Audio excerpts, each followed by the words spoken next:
이 말씀은 성경에서 굉장히 많이 오해되는 말씀 중에 하나예요.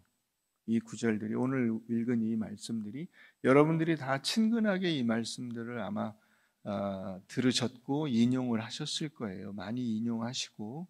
그런데 여러분들이 알고 있는 것과는 좀 말씀의 내용이 실제적으로는 좀 다르다 하는 것을 여러분들이 잘 염두에 두시고 오늘 말씀을 들으시기를 바랍니다. 오늘 여기 오신 분들은 복받은 분들이에요. 왜냐? 오늘 저한테 이 말씀이 뭔가 이게 우리가 알고 있는 것과 다른 점이 있는데 그걸 내가 모르고 지냈구나 하는 것을 여러분들이 듣게 되고 그것을 깨닫게 되는 그 기회를 가진 것이 감사하셔야 돼요. 끝나고 이제 헌금 시간 다 지나갔는데 끝나고 감사 헌금 더 하고 가세요. 자, 오늘 이 말씀의 문맥이 어디 들어가 있어요? 이 말씀의 문맥이 그냥 이것만 딱 떼가지고 이 말씀을 그런즉 선줄로 생각하는 자는 넘어질까 조심하라. 사람이 감당할 시험 밖에는 너희가 당한 것이 없느니 오직 하나님은 미쁘사 너희가 감당하지 못할 시험 당함을 허락지 아니하시고 시험 당할 즈음에 또한 피할 길을 내서 너희로 능히 감당하게 하시느니라. 요 구절만 딱 떼가지고 이걸 사용하시면 이 말씀을 제대로 이해하지 못하는 거예요. 이 말씀의 문맥이 있어요. 고린도전서 8장부터 해서 이 10장 끝 그리고 11장 1절까지가 우상의 제물에 관한 문제를 다루고 있다는 것을 말씀을 드렸어요. 우상의 제물에 관해서 고린도 교인들이 가지고 있었던 교만한 생각이 있었죠. 자기들은 그 구원받았고 구원의 모든 그 원리를 통달했기 때문에 우상은 없는 것이고 우상은 아무것도 아니니까 우상의 제물 먹어도 된다 생각하고 사람들이 보든 안 보든 신경 안 쓰고 우상의 제물을 먹은 거예요. 그러니까 그런 생각을 가지지 못하고 이 사람들을 보면서 예수 믿는다는 것에 대해서 이렇게 흔들리고 있는 연약한 성도들 혹은 예수를 믿지 않는 불신자들이 볼 때는 저 사람들은 우상을 섬기나? 왜냐하면 우상을 먹는다는 것은 우상의 제사에 참여하는 거잖아요. 우리가 이제 다음 시간에 그걸 살펴보겠습니다만은 그런 것이니까 이게 그 사람들에게 혼선을 주는 거죠. 연약한 이들을 넘어지게 하는 거예요. 그래서 사도 바울은 그래서는 안 된다. 내가 조금 남보다 이렇게 많이 알고 많이 어떤 그 지식적으로나 혹은 그 신앙적인 어떤 훈련을 받았다고 해서 그보다 약한 사람들을 우습게 알고 그 사람들이 너는 아직 더 커야 돼 이렇게 생각을 하면서 자기 멋대로 행동하거나 말하는 것은 그건 아니다. 그렇게 돼서는 안 된다. 그래서 이제 9장 23절 이하가 나온 거죠. 운동장에서 다름질 할 때에도 상을 얻기 위해서 절제를 하는데 우리가 믿음의 경주를 하면서 자기를 절제하지 않고 연약한 이들을 함부로 대하는 것은 잘못된 것이다. 그래서 내가 내 몸을 쳐 복종하게 하면 내가 남에게 전파한 후에 자신이 도리어 버림을 당할까 두려워하는 이것을 우리가 잊지 말아야 된다 하는 얘기를 하면서 이제 10장으로 넘어가면 그 예를 들어준 거예요. 이스라엘 백성들이 그렇게 실패했다. 구원을 받은 것 같았는데 실패했어요. 애굽에서 나왔는데 우상을 섬겼어요. 우상을 섬기고 그걸 잘 넘어갔나? 그 사람들은 이제 죽고 그렇지 않은 사람들이 이제 잘 신앙생활 하나 그랬더니 음행을 해요. 아이고 그 고비를 어떻게 넘겼나 그랬더니 하나님을 시험해요. 이제 다 끝났나 그랬더니 하나님을 원망하고 결국 돌아서서 애굽으로 돌아가자 그러니까 하나님께서 광야에서 그들을 멸망시키셨다. 이 멸망이라고 하는 단어가 무슨 뜻이라고 했어요? 시신을 광야에 흩뿌리셨다. 그래서 광야에서 그 사람들이 다 죽고 끝났어요. 이 얘기를 하시면서 이제 6절과 11절에 반복돼서 나오는 것이 이런 일은 본보기가 되어 우리로 하여금 그 사람들처럼 살지 않고 우리가 하나님 말씀 앞에 순종하는 자로 살아갈 수 있도록 하기 위한 실제적인 예다, 반면교사다. 그리고 이제 그런즉 그랬죠. 그러므로 이 얘기죠. 선줄로 생각하는 자는 넘어질까 조심하라. 이게 뭔 얘기죠? 이스라엘 백성들이 애굽에서 10가지 재앙을 봤어요. 자기들은 안 겪었잖아요. 자기들이 사는 데만 빼고 10가지 재앙이 내렸잖아요. 애굽 사람들한테. 이런 초자연적인 기적이 어디 있어요? 그죠? 이런 놀라운 은혜가 어디 있어요? 나는 괜찮고 다른 사람들은 고생하고 고통당하고 죽고, 첫 번째 난 것은 짐승이나 사람이나 다 죽고 이스라엘 백성들은 괜찮고, 이런 놀라운 역사가 어디 있어요? 그렇게 나와가지고 홍해를 건넜잖아요. 뒤쫓아오던 애국 군대가 다 수장됐어요. 승리죠. 그런데 어떻게 했어요? 그런 승리를 주신 하나님을 망각하고 우상을 숭배했어요. 그러니까 한 고비를 넘겼다고 해서 내가 인생의 어떤 원하던 어떤 자리를 이렇게 지나갔다고 해서 그게 다 끝난 게 아니에요. 다시 더 새로운 단계가 있어요. 새로운 단계가 선줄로 생각하면 안 돼요. 내가 목사가 됐으니까 나는 이제 모든 게 다 끝났다. 아니죠. 목사도 수준이 있는 거 아닙니까? 그렇지 않아요? 그 수준이 어떤 사회적 수준을 말하는 게 아니라 하나님 앞에서 제가 영적으로 가야 될 그 길이 있잖아요. 여러분들과 제가 가는 길이 다르죠.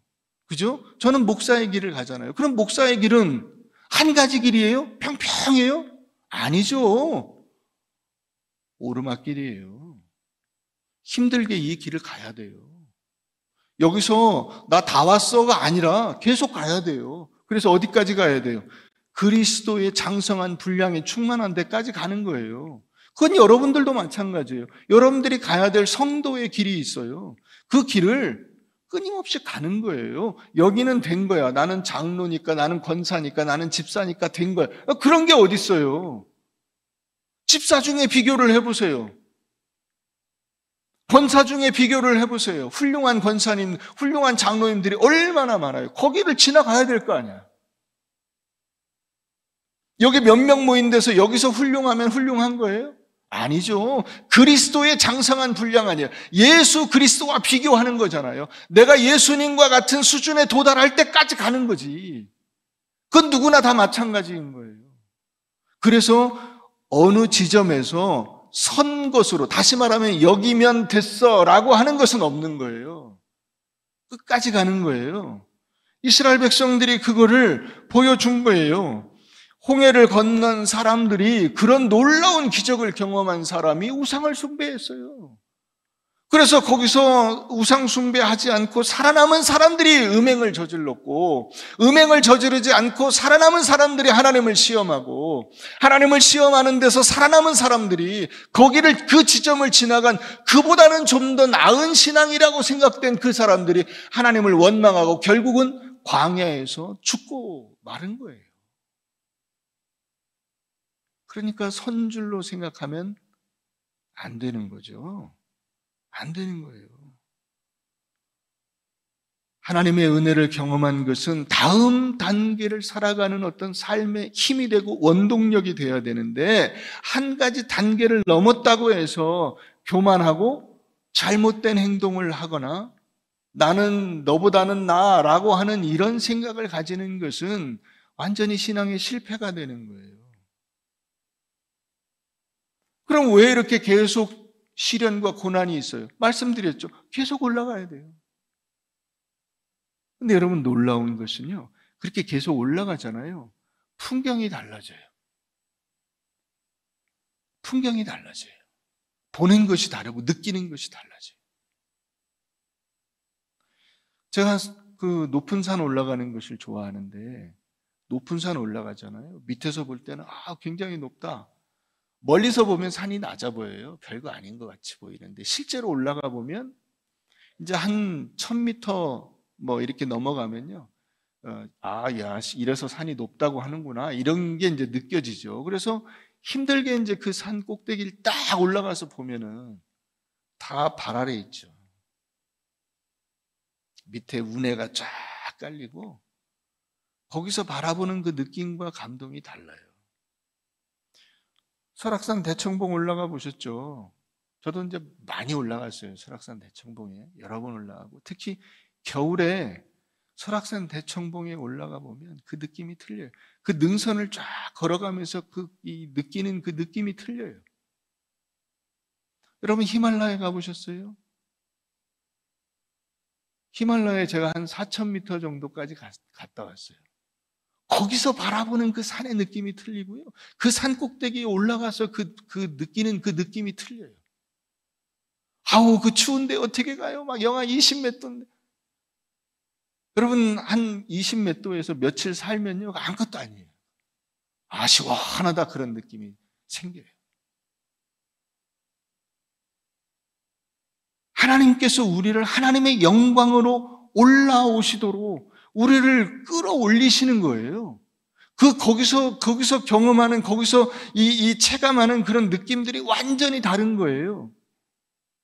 이 세상에서 그냥 여기서 복작복작하고 막 싸우고 아웅다웅하고 이러는 그런 그 삶을 살다가 이 산 꼭대기에 쫙 올라가서 저 밑에를 바라보는 그 순간, 저런 건 아무것도 아니구나 하는 것을 깨닫게 되는 거예요. 여러분, 그러니까 변화산에 올라간 제자들이 주여 여기가 좋사오니 한 게 한편으로는 이해가 되는 거죠.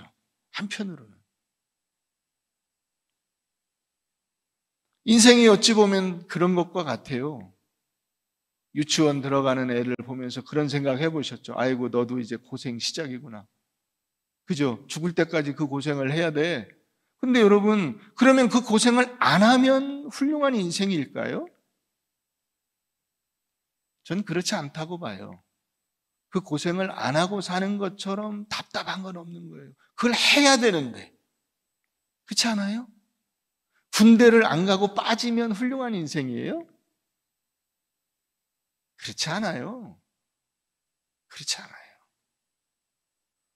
중학교 들어가고 고등학교 들어가고 대학 나오고 취업하고 결혼하고 뭐 아기 낳고 은퇴하고, 여러분, 일은 끊임없이 산 넘어 산, 산 넘어 산, 산 넘어 산이에요. 그런데 이렇게 산 넘어 산, 산 넘어 산, 산 넘어 산을 쫙 올라가서 그 위에서 바라보는 그 인생의 성숙도가 이 밑에 있는 것과 완전히 달라요. 세상은 피상적인 것이 마치 다 된 것처럼 생각을 해요. 그래서 요즘에는 무슨 조기 은퇴를 돈 많이 벌어놓고 조기 은퇴한다. 그거 다 헛소리예요. 여러분, 그런 거 너무 부러워하지 마세요. 내가 현재 닥친 내 인생을 살아가는 것처럼 기쁘고 즐거운 인생이 없는 거예요. 거기서 고생하면서 아웅다웅하면서 그렇게 해서 하나님께서 우리를 이끄시는 그 자리, 그 길을 걸어가는 것만큼 즐겁고 감사하고 은혜로운 인생이 없는 거예요. 여러분, 그걸 기뻐하세요. 헛된 것을 부러워하지 마세요. 그러니까 여러분, 그런 인생을 사는 사람들이 결국 어디로 가요? 자살하고 말죠. 선진국이 자살률이 높은 이유가 거기 있는 거예요. 후진국은 자살 안 해요. 그렇게 고생하면서 사는데.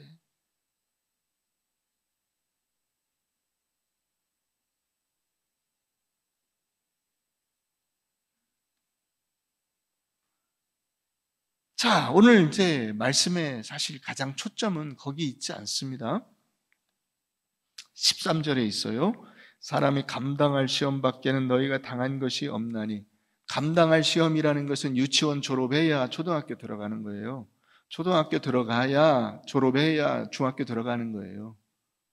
중학교 졸업해야 고등학교 들어가고 고등학교 졸업해야 수능 보는 거예요. 이게 감당할 시험이에요.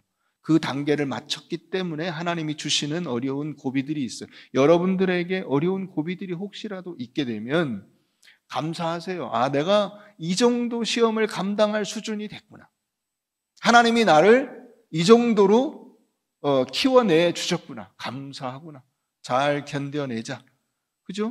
수능 보는 아이들한테 여러분 뭐라고 하시겠어요? 그래, 그동안 열심히 공부했으니 그동안 갈고 닦은 실력을 잘 발휘해라. 그거죠. 하나님이 우리에게 시험을 주시는 게 그런 거예요. 그동안 네가 이 과정을 잘 지내왔으니 자, 이 시험을 잘 통과해라. 그게 감당할 시험이에요. 자, 그런데 오직 하나님은 미쁘사 너희가 감당하지 못할 시험 당함을 허락지 아니하시고 시험 당할 즈음에 또한 뭘 내신대요? 피할 길을 내신다 그래요. 이걸 많은 분들이 오해하고 이걸 남용해요. 이 구절을 남용해요. 엉뚱한 데 써먹으려고 그래요. 자꾸. 어디다가 나는 시험이 면제되는 사람이면 좋을 것 같아요. 하나님. 저는 시험 면제받고 싶어요. 시험 안 치고 그냥 뒤로 들어가면 좋을 것 같아요. 뒤로. 야매로. 옛날엔 그런 말이 있었는데 야매로 이 치과 의사 이런 분 야매로 수술하고 그 야매 안 좋은 거예요. 예. 정식 시험을 쳐서 들어가세요. 수능은 정시만 있으면 최고야. 예, 수시 이런 거 별로 안 좋은 거예요.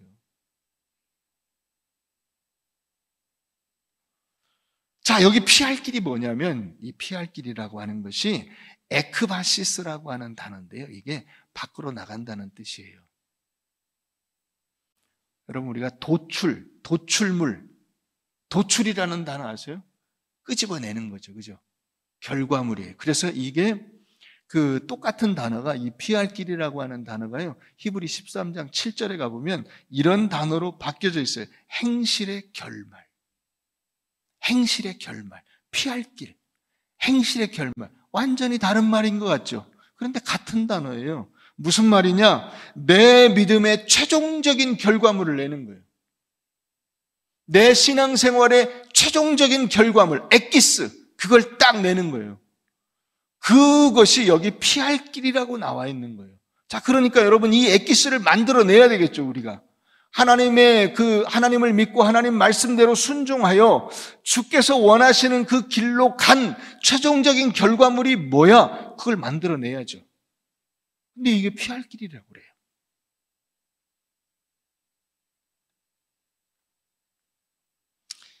그러니까 시험을 회피하거나 면제받는 것은 절대로 아닙니다. 거기에다 이 구절을 써먹지 마세요. 시험을 당당하게 받는 거예요. 하나님 말씀대로 우리가 순종해서 믿음의 길을 가는 한 절대로 실패는 없는 거예요. 믿으십니까? 내가 하나님의 말씀에 순종하여 살아가는 한 내 인생에 절대로 실패는 없어요. 아멘이십니까? 이건 아멘이에요. 무조건 아멘이에요. 이건 우리가 확실히 믿는 거예요. 자, 그런데 하나님의 말씀대로 순종하는 것에 왜 실패가 있겠어요? 실패는 없지만 인간의 한계는 있는 거예요. 내가 인간으로서 그것을 견뎌내는 한계가 있어요. 그때 하나님께 모든 걸 맡겨드리는 거예요. 그게 피할 길이에요. 하나님께 제가 할 수 있는 것, 하나님 여기까지 제가 정말 최선을 다했는데 이 다음은 저도 어떻게 할 수가 없습니다. 하나님께 맡겨드립니다. 하나님이 책임져 주십시오. 여러분, 그러니까 하나님께서 오늘 그 말씀을 하시는 거예요. 너희가 시험 당하는 것은 걱정하지 마라. 너희 수준에 맞춰서 하나님이 주시는 것이다. 시험을 능히 감당케 하실 테니 걱정하지 말고 잘 감당해라. 시험이 올 때 잔머리 쓰지 말고 꼼수 쓰지 말고 묵묵히 그 시험을 받아내고 견뎌내라. 그렇게 말씀대로 살았는데 만약에 그 시험을 내가 감당하는 것이 해결이 안 되면, 감당할 수가 없으면 어떻게 합니까? 그때 주께 맡기고 하나님께 피해라. 그분이 알아서 하신다. 이게 피할 길이에요. 이게. 여러분, 이것이 결국은 무슨 말이냐? 십자가의 죽음과 부활의 원리예요. 십자가의 죽음과 부활의 원리. 이게 하나님께서 우리에게 주시는 피할 길이라고 하는 이 단어의 의미예요. 예를 들어 볼까요? 우리가 성경에 요셉이라고 하는 인물이 있어요. 요셉을 흔히 요셉에 대해서도 완전히 잘못 알고 있죠. 성경을 자기가 보고 싶은 대로 보니까 그렇게 생기는 거예요. 요셉이 꿈을 꾸고 그 꿈을 이룬 사람이라 이렇게 생각하는 사람들이 많아요. 아니에요. 완전히 잘못해요. 그건 하나님이 어떻게 요셉을 사용하실지를 보여준 거예요. 그 꿈은 똑같아요. 바로가 꾼 꿈과 요셉이 꾼 꿈은 똑같아요. 하나님이 어떻게 인간 세상 속에 구체적으로 개입하셔서 역사하시는가, 그걸 국가적인 차원에서 보여준 것이 바로에게 보여준 꿈이고, 그걸 개인적인 차원에서 보여준 것이 요셉에게 보여준 꿈이에요. 하나님이 어떻게 하실 거냐, 네 인생을 어떻게 쓰실 거냐, 하나님께서. 요셉은 결손가정 출신이에요. 엄마가 없이 자랐어요. 배다른 형제들이 11명이나 있어요. 거기서 학대를 받습니다. 그 학대받는 아들이 불쌍해서 아버지가 과보를 하죠. 그것도 역시 요셉에게는 학대예요. 아버지의 과보도 요셉에게는 결코 유리하지 않아요. 그런데 참 감사한 것이 요셉이 하나님을 의지하고 하나님 말씀대로 사는 거예요. 그게 참 은혜죠. 여러분, 결손 가정에서 자랐지만은, 어려운 환경에서 자랐지만은 잘 신앙 가지고 믿음으로 사는 자녀가 있다면, 혹은 여러분들이 그렇게 살았다면 그 하나님의 은혜예요. 그래서 요셉이 결국 그 학대를 받은 끝에 인신매매를 당해서 외국의 노예로 팔려가게 됩니다. 최악의 상황이죠. 그 최악의 상황에서 자기가 할 수 있는 것 믿음 지키고 살았어요. 근데 어떻게 됐습니까? 그렇게 믿음 지키고 산 요셉의 그 결말이 어떻게 됐어요? 누명을 쓰고 감옥에 들어간 거예요. 여러분, 외국에서 헐값에 팔려온 노예 나부랭이가 그 엄청난 권력자의 에게 범죄를 한 것으로 이게 딱 형이 매겨지면 그 무슨 인생에 뭐가 있겠어요? 죽음밖에 없어요. 요셉이 감옥에 들어간 것은 사실은 요셉이 죽은 겁니다. 죽은 거예요. 거기서 하나님께서 살려내 주신 게 요셉이 이 인생을 살아낸 그 얘기예요. 그게 부활의 원리죠. 여러분, 그러면 에스더는 어때요? 에스더가 유대의 노예 출신이에요. 역시 잡혀갔어요. 그 중에서 어떻게 정말 하나님 은혜로 왕의 후궁이 됩니다. 정식 왕비는 따로 있어요. 그렇죠. 여러분, 노예 출신이 어떻게 정식 왕비가 되겠어요? 그 나라도 다 법도가 있고 그런 것인데 안 되겠죠. 그런데 그 에스더가 속한 유대 민족을 죽이려고 권력자가 난리를 치는 거예요. 하만이라고 하는 사람이 이 모르드게를 보면서 저놈들 아예 씨를 말려버려야 되겠다. 그래서 모르드게가 이제 에스더를 통해서 왕에게 간청하라고 이야기를 합니다. 지금 이 유대 민족을 죽이려는 음모가 진행되고 있으니 네가 왕에게 이 이야기를 하고 살려달라고 건의를 해라. 그런데 왕이 불러야 갈 거 아닙니까? 왕실은 더더군다나 법도가 엄격하죠. 왕이 안 불렀는데 가면 경호원들이 가만 놔두지 않는다는 거예요. 누구를 막론하고 죽여버린다는 거예요. 그래도 너밖에 할 사람이 없어. 너 해야 돼. 그래서 에스더가 왕 앞에 가죠. 금식기도 한 후에 하나님께 맡기고 가는 거예요. 그 가는 것 자체가 죽음이에요. 이미 죽은 거예요. 왕에게 나갈 때 여러분 죽을지 살지 모르는 거잖아요. 그죠? 왕이 안 불렀는데 가면 어떻게 된다? 죽는다. 그랬는데도 갔다? 그건 뭐예요? 죽은 거예요. 나 죽는다. 나 목숨을 건다. 그리고 간 거예요. 그런데 왕이 다행히 하나님 은혜로 그 왕이 가지고 있는 막대기를 내밀어 주죠. 그래, 어서 와라. 마침 이제 왕이 잠도 안 오고 해서 이 허전해 있는데 자기는 생각지도 않았던 후궁이 딱 오니까 얼마나 좋아요. 어서 와. 이렇게 해준 거예요. 살아났죠. 그게 십자가 죽음과 부활의 원리예요. 다니엘과 세 친구는 어때요? 왕의 신상을 향해서 절하지 않겠습니다. 너 절하지 않으면 죽어. 용광로에 집어넣을 거야. 집어넣으십시오. 저희는 죽어도 그 신상에 절 못합니다. 저희는 하나님만 섬깁니다. 만약에 그래서 저희가 저 용광로에 들어간다면 하나님이 살려내 주실 것이고, 살려내 주시지 않아도 저희는 좋습니다. 괜찮습니다. 그래서 던져지죠. 던져집니다. 뭡니까? 죽음이죠. 죽은 거예요. 이미 죽음을 각오했어요. 근데 하나님께서 부활시켜 준 거죠. 용광로 속에 들어가는 순간 죽은 것인데 거기서 건져내 주신 거예요. 여러분, 예수 그리스도의 죽으심은 어떻습니까? 애초부터 죽으러 오셨어요. 그러니까 사실 망설일 것도 없어요. 그런데 겟세마네 동산에서 그럼에도 불구하고 기도하시죠. 하나님의 뜻이 과연 이게 맞는가? 이 타이밍인가? 기도하셨을 거예요. 가라 명령을 받고 갑니다. 십자가에 달려 죽으십니다. 죽으신 거예요. 죽고 끝난 거예요.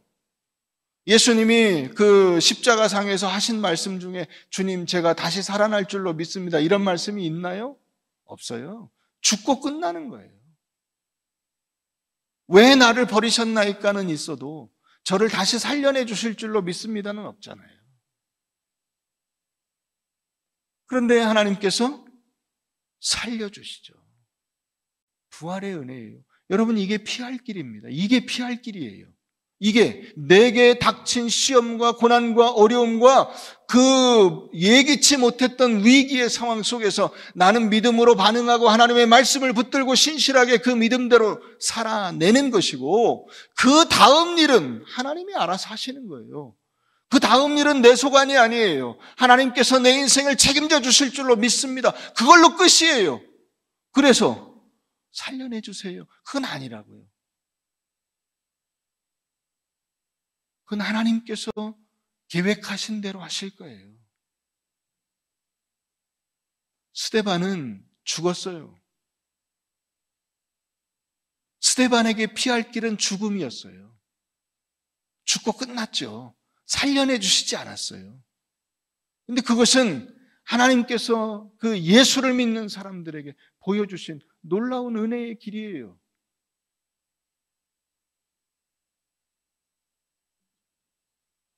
여러분, 왜 우리는 자꾸만 이 세상에서 즐거움과 쾌락과 내가 그 목표로 하는 어떤 것들을 누리거나 그것을 만들어내는 것만이 하나님께 은혜가 된다고 생각을 하시나요? 우리 요한복음 21장을 한번 잠깐 보십시다. 요한복음 21장.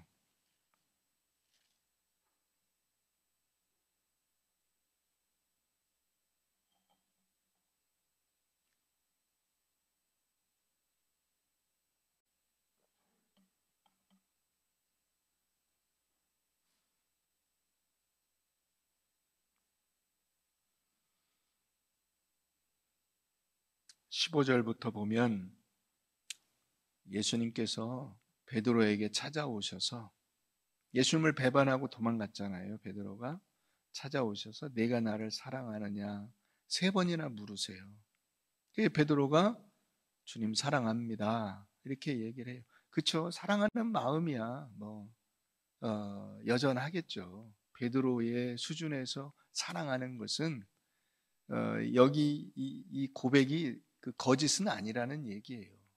자, 그런데 예수님께서 이렇게 말씀하세요. 18절 가봅니다. 18절. 내가 진실로 진실로 내게 이르노니 내가 젊어서는 스스로 띠띠고 원하는 곳으로 다녔거니와 늙어서는 내 팔을 벌리리니 남이 내게 띠띠우고 원하지 아니하는 곳으로 데려가리라. 이 말씀을 하심은 베드로가 어떠한 죽음으로 하나님께 영광을 돌릴 것을 가리키심이로라. 이 말씀을 하시고 베드로에게 이르시되 나를 따르라 하시니. 여러분, 젊을 때, 한창일 때, 어제 오후에 결혼한 우리 김진현 청년이 오늘 2부 예배 때 왔었어요. 그래서 이제 신부랑 와서 인사를 했는데, 얼마나 좋을 때입니까, 그죠? 예. 이게 20대에 지금 후반이긴 하지만 어쨌든 장가 가가지고 새 신부랑 새 신랑이 돼서 이렇게 예배에 참석하고, 앞에 그 찬양팀인데 찬양팀 다 하고, 그러고 이제 오후에 신혼여행 간다고 지금 인사하고 갔어요. 좋을 때죠, 그죠? 그래서 젊을 때 이게 여기서 띠를 띈다는 거는 복장을 차려입고 외출한다는 거예요. 내가 가고 싶은데 아무 데나 다 간다는 거예요. 젊을 때는 내가 하고 싶은 일 막 해요. 그런데 조금 이제 나이 들기 시작하면 고려해야 될 것들이 많아져요. 고려해야 될 것들이. 남편 눈치 봐야 되고, 아내 눈치 봐야 되고, 자식들 눈치 봐야 되고, 부모님 눈치 봐야 되고, 좋은 거 내가 어떻게 해야 이 남편에게, 아내에게, 자식에게, 부모에게, 주변에 있는 사람들에게 도움이 되고 그들을 유익하게 해줄 것인가 고민을 하게 돼요. 그래서 늙어서는 남이 내게 띠띠우고 네가 원하지 않는 곳으로 데려가는 거예요. 그래서 원하지 않는 곳으로 데려가는 최종적인 상태가 뭐예요? 죽음이 죽음. 베드로가 어떠한 죽음으로 하나님께 영광을 돌릴 것을 가리키십니다. 죽음을 해요? 영광이라고 이야기합니다. 죽음을 영광이래요.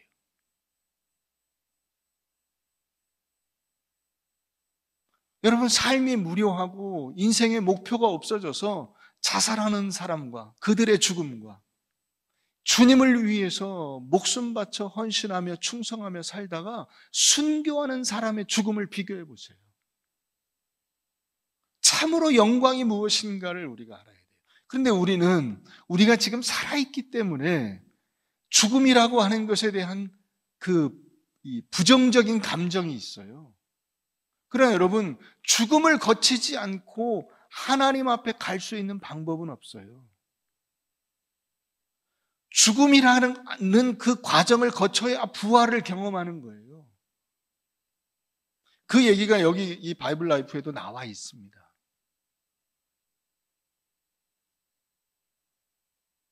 여러분, 우리의 인생에서, 지난주 바이블 라이프에도 나와 있죠.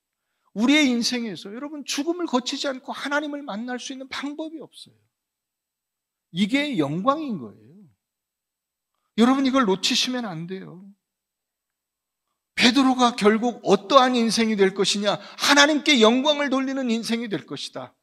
그래서 그가 신앙으로 산 그 신앙의 도출물, 마지막 최종적인 결과물이 뭐냐? 그게 순교다.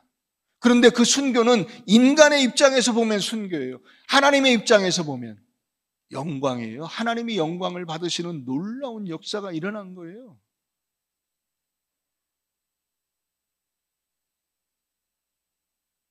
여러분, 그것을 우리가 놓치지 않으셨으면 좋겠어요. 감당할 만한 시험만 우리에게 허락해 주시고 시험 당할 즈음에 피할 길을 내신다. 그것은 내가 하나님의 말씀대로 순종하고 그 말씀을 감당하다가 만약에 안 되면 거기서 하나님께 맡겨드리는 거예요. 그게 내가 십자가를 지는 것이고, 내가 만약에 시험을 감당치 못하면 주님께 피하는 것이 됩니다. 여러분, 우리가 인생을 살아가면서 모든 것이 내가 원하는 대로 되지 않아요. 내가 원하는 대로 되지 않습니다. 내가 원하는 대로 되는 인생은 한 사람도 없어요. 그건 그렇게 될 수가 없어요. 여러분, 여러분들이 원하는 대로 되지 않는 대표적인 게 뭐가 있어요? 외모, 키, 원하는 대로 됩니까? 이 중에 키 작고 싶어서 작으신 분 혹시 있어요? 나는 160이면 만족한다. 애초부터. 없으실 거예요. 더 컸으면 좋겠는데, 그죠? 얼굴, 더 예뻤으면 좋겠는데. 마음대로 안 돼요. 똑같아요. 지금도 더 건강했으면 좋겠는데. 뭐도 걸리는 거 검사하면 깨끗합니다. 그랬으면 좋겠는데. 뭐 이렇게 이것도 문제가 있고요. 이것도 문제가 있고요. 이거 약 드셔야 되고요. 이러면 이건 뭐냐? 그런데 여러분, 그렇게 아무것도 없는 인생은 없을 뿐만 아니라 혹시 그런 시기가 있다 하더라도 금방 바뀌어요. 그죠? 경험하셨죠? 금방 바뀌어요. 얼마 안 있으면 뭐가 안 좋네, 뭐가 안 좋네. 검사했는데 다시 재검 받으시랍니다. 검사 또 하셔야 됩니다. 수술 받으셔야 됩니다. 큰일 났습니다. 내 마음대로 안 되는 거예요. 그게 우리 인생의 본질이에요. 그럼 그게 왜 있는 거냐 이거죠. 그래서 하나님께로 가는 거예요. 그래서 우리가 하나님을 향해서 가는 거예요. 내 힘대로 안 되는구나. 내 마음대로 안 되는구나. 내 능력으로 안 되는구나. 내가 결단한다고 해서 다 되는 것은 아니구나. 하나님이 나를 인도해 주시는구나. 내 인생을 하나님이 붙잡고 계시는구나. 그걸 깨닫는 거예요. 하나님 말씀대로 살았는데 세상적으로는 실패할 수도 있어요. 요셉처럼, 에스더처럼, 다니엘의 세 친구들처럼, 예수님처럼, 그죠? 실패할 수도 있어요. 근데 거기가 끝이 아니라는 것입니다. 거기가 끝이 아니에요. 이게 피할 길이에요. 하나님께 피하세요. 여러분들의 인생 속에서 하나님이 여러분들의 인생을 붙잡아 주실 줄로 믿으시기를 바랍니다. 여러분들이 어떠한 시험과 난관에서도 그 시험을 감당치 못하는 일은 없어요. 다 감당할 수 있어요. 감당치 못하면 그 최종적인 결과물이 순교예요. 그거 얼마든지 할 수 있죠. 할 수 있어요. 요즘 러시아가 우크라이나 쳐들어갔죠. 러시아가 이제 원래 소련이라 그래서 소비에트 연방, 우크라이나 이런 데도 다 소비에트 연방이었어요. 그런데 다 떨어져 나갔잖아요. 그러니까 뭔가 아쉬운 것 같아요. 순망치안이라고, 이 입술이 없으면 잇몸이 떨리는 건 당연하죠. 그래서 이제 그 앞에 방패막이로 두려고 러시아를 이제 자기네 거 삼으려고 하는 거예요. 근데 여러분, 러시아와 우크라이나 국방력은 어마어마한 차이가 있습니다. 우크라이나가 객관적으로는 전혀 적수가 될 수 없습니다.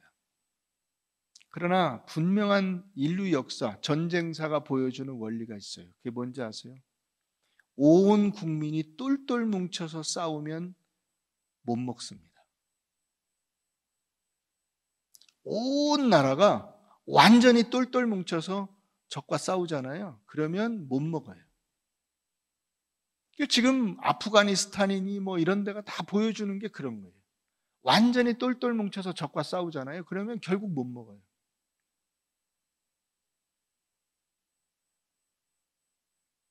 여러분, 저는 우리나라도 그런 마음을 가져야 된다고 생각해요.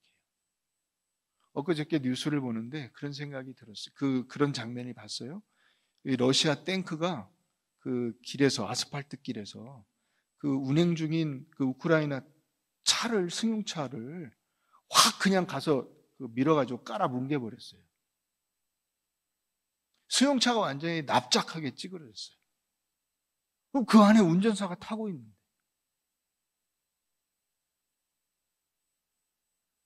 저런 무지막지한 놈들이 있나. 근데 여러분, 놀라운 것이 반전이 있었어. 나중에 이제 그 탱크를 빼가지고 탱크 이제 가버렸거든요. 근데 그 깔린 차에 운전사가 거기 살아있더라고. 차가 막 다 찌그러졌는데요. 그 사이에 살아있어요. 이 화면에 그게 나오는데, 진짜 하나님이 피할 길을 내시는구나. 그 사람은 사실 탱크에 깔리는 순간 죽은 거예요. 죽었는데 살려주시더라고요. 여러분, 우리도 만약에 외적의 침입을 당한다면, 저는 제가 군에서도 있었지만 저는 제 나이가 몇 살이든지 나라를 위해서 나가서 싸울 용의가 있습니다. 저는 국가로부터 많은 혜택을 받은 사람이에요. 장교로 임관해서 군에서 열심히 사역을 했고, 또 많은 병사들과 그 간부들과 더불어서 정말 기쁘고 즐거운 인생을 보냈을 뿐만 아니라 군에서 저에게 베풀어준 혜택이 너무나 크기 때문에 참 감사한 마음을 가지고 있습니다. 그 마음으로 제가 뭔가를 할 수 있다면 저는 무조건 할 거예요. 살기 위해서 도망가는 일은 하지 않을 것입니다. 그게 저의 생각이에요. 감당할 시험 주시면 감당하고, 감당 못하면 전사하는 거죠. 내가 나라를 위해서 목숨을 바치는 게 뭐 그리 대단한 일이라고 그걸 아끼겠습니까? 여러분, 우리가 신앙으로 사는 것도 마찬가지예요. 우리는 다 하나님께 맡기는 인생이에요. 내가 꼭 이 세상에서 무언가를 이렇게 얻어야 된다, 그런 생각을 가지는 것은 그게 우상숭배예요. 우리가 다음 주에 이제 살펴볼 겁니다. 이 세상에서의 승리가 꼭 하나님 나라의 승리는 아니에요. 오히려 세상적인 승리는 하나님 나라에서는 큰 실패가 되는 경우도 많아요.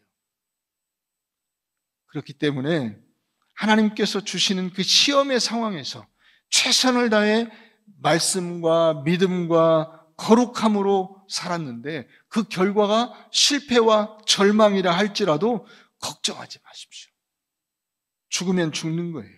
그러나 하나님은 반드시 그것을 통해서 놀라운 하나님의 계획을 이루어 주실 줄로 믿으시길 바랍니다. 그래서 나의 모든 것을 아시고 내 인생과 동행하시는 그 하나님께 맡겨드리고 버텨내십시오.